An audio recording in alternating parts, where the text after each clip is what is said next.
tentang orang gak bakalan kecewa kalau bersandar kepada Allah.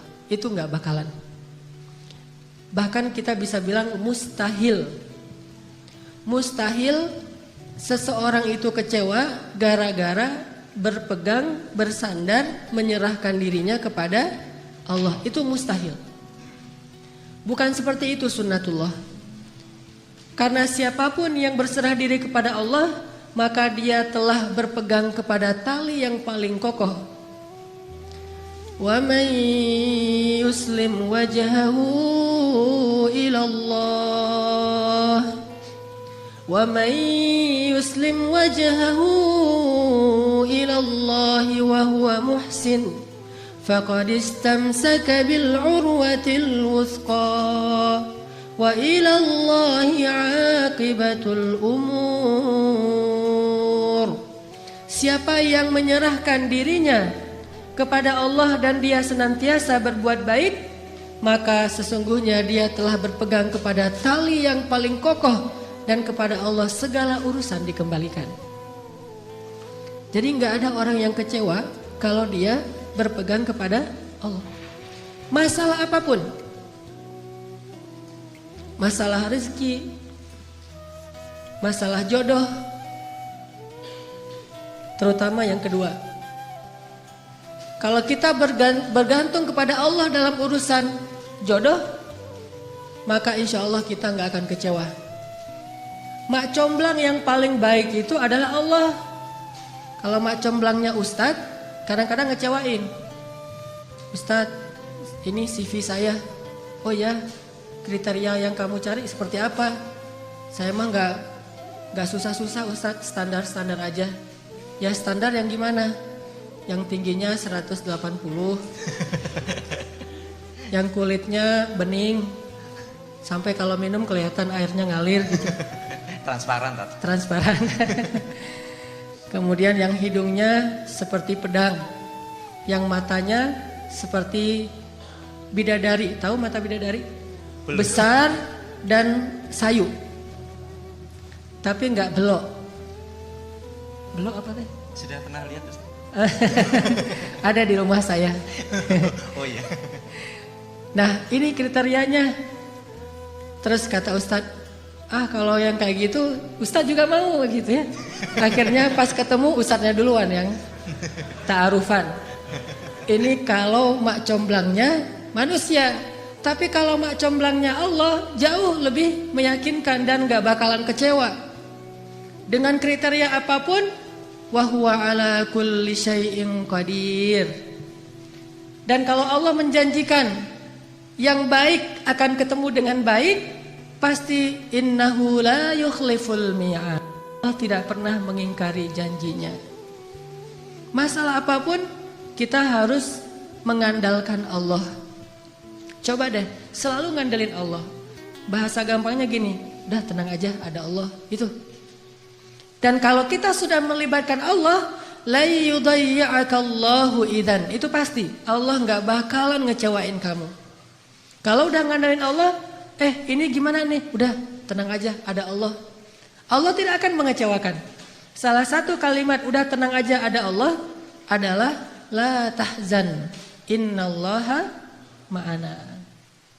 Kalau kita ada teman lagi galau gitu, terus kita bilang, la tahzan innallaha ma'ana. Apaan tuh? Kan dia bingung. Mending kita terjemahin aja. Gak harus persis kalimat la tahzan innallaha ma'ana. Karena kalau kita baca hadis ada tambahan lagi tuh. Kata Nabi kepada Abu Bakar, ma dhannuka bisnain Allahu thalithuhuma. Ya Abu Bakar, kenapa kamu berpikir kita cuma berdua padahal Allah yang ketiga?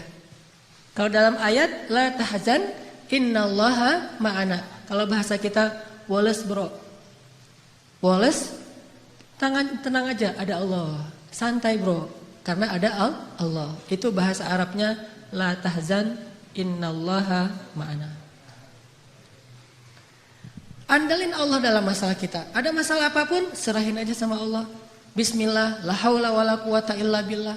Bahkan kadang-kadang hanya dengan berzikir la haula wala quwata illa billah, Allah kasih keajaiban yang luar biasa. Karena setelah seseorang bersandar kepada Allah, la yudayya'anallahu idzan. Pasti Allah enggak akan ngecewain. Coba teman-teman bayangin, Nabi itu udah ikhtiar habis-habisan. Ketika beliau mau hijrah ke Madinah, beliau tidak langsung menuju ke arah Madinah, tetapi malah menuju ke arah yang berlawanan dengan kota Madinah untuk menghindari pengejaran dari orang-orang kafir Quraisy. Yang kemudian beliau menginap beberapa malam di dalam gua Thur. Sebetulnya kalau mau disebut lebih pantas bukan gua, tetapi lubang, karena kecil sekali. Dan kemudian beliau meminta tolong kepada keluarga Abu Bakar untuk membawakan makanan setiap hari, yang waktu itu dibawa oleh Asma bintu Abi Bakr yang sedang hamil 7 bulan. Naik turun gunung untuk bawa makanan kepada Rasulullah. Kemudian anak laki-laki Abu Bakar menghilangkan jejak dan mencari berita. Ikhtiar yang udah maksimal. Tapi qadarullah ketahuan juga. Ada pembaca jejak yang tahu ternyata Muhammad bukan menuju ke arah kota Madinah, tetapi berlawanan. Sehingga mereka mengejar Rasulullah sampai di mulut gua. Di sini ada pelajaran, gimana pun hebatnya ikhtiar kita, selalu ada celah untuk bisa gagal. Walaupun tetap kita harus berikhtiar, tetapi tidak akan pernah sempurna dengan hanya ikhtiar logika kita. Akhirnya musuh berada tepat di mulut gua, yang kemudian kalau ada sebuah riwayat hadis, walaupun sebagian ulama mengatakan ini riwayat yang kurang kuat, bahwa ada laba-laba membuat sarang di mulut gua, sehingga orang-orang berpikir gak mungkin manusia masuk tanpa merusak sarang laba-laba. Ada lagi hadis yang mengatakan ada merpati yang membuat sarangnya juga di mulut gua, gak mungkin orang masuk tanpa merusak sarang merpati, dan seterusnya. Tetapi di atas semua itu, Allah Subhanahu wa Ta'ala lah yang menjadikan pandangan mereka tidak mengarah kepada Rasulullah Sallallahu Alaihi Wasallam dan Abu Bakar. Ketika mereka berada tepat di mulut gua, kalau mereka mau ngelihat ke bawah sedikit saja melongo, itu sudah kelihatan Rasulullah dengan Abu Bakar. Tetapi Allah palingkan wajah mereka. Mereka melihat ke seluruh penjuru kecuali ke bawah kaki mereka. Sampai Abu Bakar udah khawatir sekali. Kalau bahasa kita mungkin udah galau berat nih. Kemudian Abu Bakar mengatakan, ya Rasulullah, kalau mereka ngelihat ke bawah ini pasti kita ketahuan. Abu Bakar tidak takut kepada mereka. Abu Bakar khawatir terhadap keselamatan kekasih beliau, yaitu Rasulullah. Bukan Abu Bakar yang penakut, apalagi Rasulullah. Hanya khawatir terhadap Rasulullah. Jangan-jangan kan kalau ketahuan Rasulullah akan disakiti. Dan Abu Bakar gak rela banget Rasulullah ada yang menyakitinya. Sehingga Abu Bakar galau berat, khawatir sekali. Dan dengan tenang Nabi mengatakan, ma dhannuka bitsnaini ya Abu Bakar. Kenapa kamu pikir kita hanya berdua? Allahu tsalitsuhuma, la tahzan, innallaha ma'ana. Dengan kalimat itu, akhirnya musuh tidak melihat ke arah mereka dan Allah berikan keselamatan bagi mereka. Ini kalau kita bersandar kepada Allah. Setelah selesai Rasulullah dan Abu Bakar menginap beberapa malam di Gua Thur, lalu melanjutkan perjalanan ke kota Madinah, ternyata pengejaran terhadap Rasulullah itu belum selesai. Belum berhenti. Muncullah seorang pembaca jejak baru namanya Suraqah bin Malik. Masih kafir dan dia mengejar hadiah 100 ekor onta dari Abu Jahal kalau dia dapat membawa pulang Muhammad hidup atau mati. 100 ekor onta. Teman-teman tahu harga 1 ekor onta? 1 ekor onta itu kalau onta yang dipakai berdagang, bukan onta yang dipakai nyembelih. Kalau yang dipakai nyembelih paling 40 juta, 50 juta. Kalau yang dipakai untuk perjalanan berdagang, 1 ekornya itu 300 juta. 1 ekor ontanya 300 juta, jadi puluhan miliar. Sehingga orang Arab di Saudi, di Irak, di Emirat dengan menjual 2 ekor onta atau 3 ekor onta, mereka bisa beli Alphard. Jadi biasa bagi mereka. Jual 10 ekor onta, beli Ferrari. Kalau kita nabung sampai meninggal, akhirnya jadi warisan, ditabung lagi nggak dapat. Jual kambing, jual sapi, jual segala macam. Karena onta itu harganya mahal, apalagi onta merah bisa sampai 700 juta. Kalau yang di Dubai itu sering diperlombakan, itu onta-onta yang berkualitas, itu 1 ekornya bisa di atas 1 miliar. Kuda aja bisa sampai 3 miliar ya. Makanya Abu Jahal menawarkan, siapa yang bisa membawa pulang Muhammad hidup atau mati, saya kasih 100 ekor unta yang terbaik. Akhirnya Suraqah bin Malik semangat mencari Rasulullah SAW.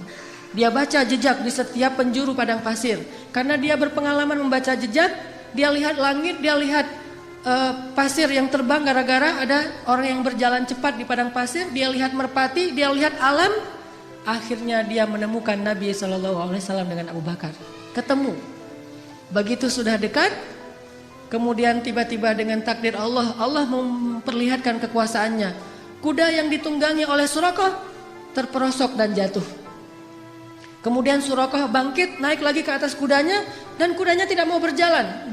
Kuda itu seperti melawan sehingga Suraqah jatuh sampai 3 kali. Allah ala kulli syai'in qadir. Serahin sama Allah.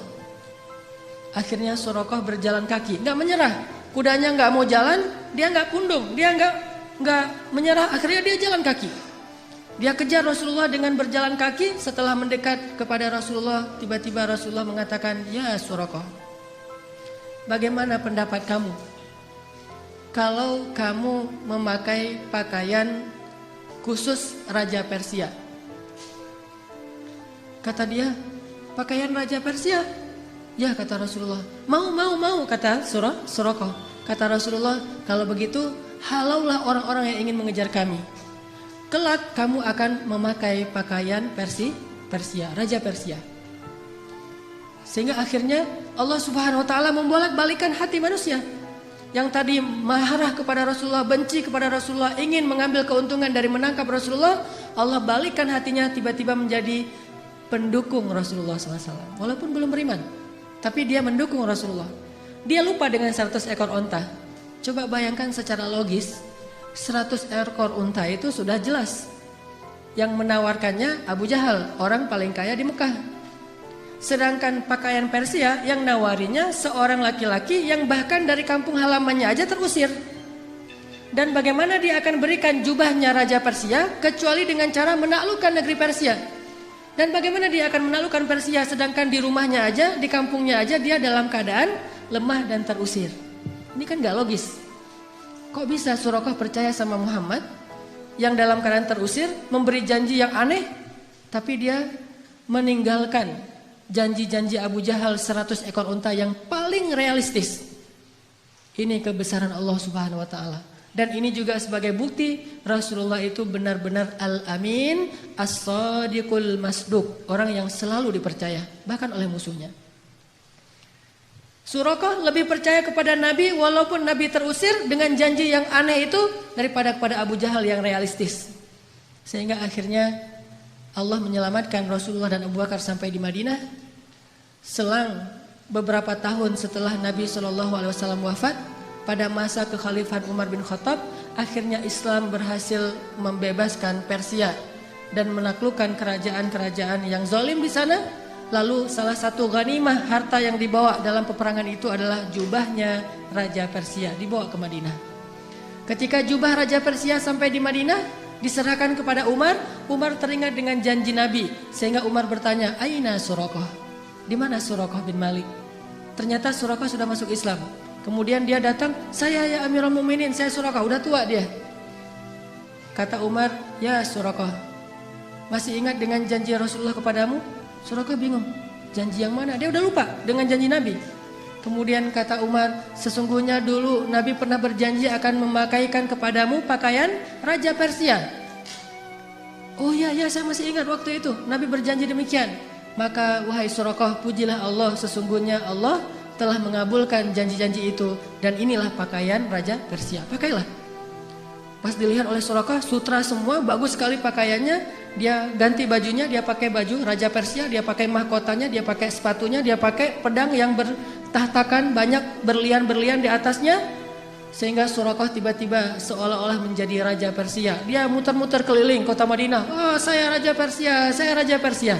Sehingga semua orang tertawa terhadap Suraqah dan mereka bersyukur kepada Allah Subhanahu wa taala yang telah menepati janjinya melalui lisan Nabi sallallahu alaihi wasallam.